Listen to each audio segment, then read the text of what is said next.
অনেক দিন থেকেই ভাবছিলাম একটা মুন গ্লাস কিনবো, ফাইনালি আজ কিনেই ফেললাম।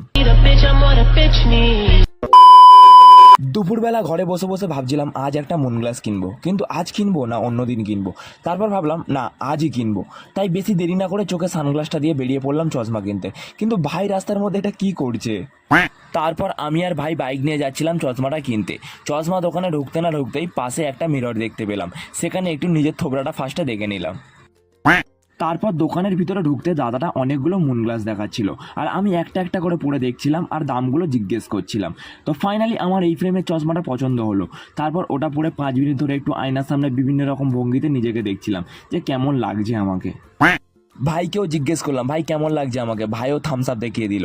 তারপর দাদাটাকে বললাম চশমাটা ব্যাগের মধ্যে দিয়ে দিতে। অনেক দিন থেকেই মুন গ্লাসটা নেবো করছিলাম, তো ফাইনালি আজকে চশমাটা নিয়েই নিলাম। এর আগেও আমার অনেকগুলো মুন গ্লাস ছিল, কিন্তু সেগুলো সব ভেঙে গেছে। তারপর বাড়িতে এসে চশমাটা আবার পরে স্টাইল দিয়ে এসে মাকে জিজ্ঞেস করলাম মা কেমন লাগছে বলো আমাকে। তারপর মা বললো তুই যা পড়িস সবই তোকে ভালো লাগে।